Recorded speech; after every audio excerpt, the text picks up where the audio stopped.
Hello guys, welcome to my blog. আশা করি সবাই ভালো আছেন। আমি হবে বাইরাতুল। আজকে আপনাদের দেখাবো কিছু গাপ্পির ফ্রাই। আমরা কিছু গাপ্পি এনেছিলাম রংপুর থেকে, সেগুলো এখন অনেক বড় হয়ে গেছে এবং এখান থেকে এক পেয়ার কিছু বাচ্চা দিয়েছে, সেগুলো আজকে আপনাদের দেখাবো এবং কত পিস বাচ্চা পেলাম সেগুলো আপনাদের দেখাবো। গাপ্পির বাচ্চাগুলো ধরার জন্য এরকম একটা ছাঁকনি নিয়েছি এবং একটি প্লাস্টিকের বাটি নিয়েছি। এখন আমরা এখান থেকে গাপ্পির বাচ্চাগুলো সংগ্রহ করব।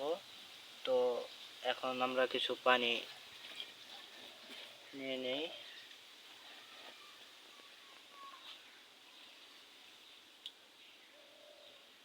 এই যে দেখুন,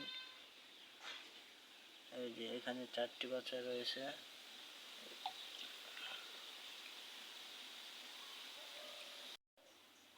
তো আমাদের বাচ্চাগুলো ধরা হয়ে গেছে।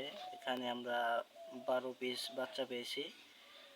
এখানে আরও থাকতে পারে, পরে হয়তো বা বের হলে আমরা সেগুলো সরিয়ে ফেলবো। এখানে যে দেখতে পাচ্ছেন অনেক সুন্দর দেখা যাচ্ছে। এখন আমরা এগুলোকে আগে প্রস্তুত করা একটি ট্যাঙ্ক তাদের জন্য রেখেছিলাম, সেটা এখন আমরা তাদেরকে ছেড়ে দেব। এখানে টেম্পারেচার মেনটেন করার জন্য কিছুক্ষণ রেখে দেবো আমরা। পরবর্তীতে আমরা এখান থেকে ছেড়ে দেব। তো প্রায় 20 মিনিট পরে আমরা এখানে আসলাম। এখন আমরা এগুলো এখন ছেড়ে দেব।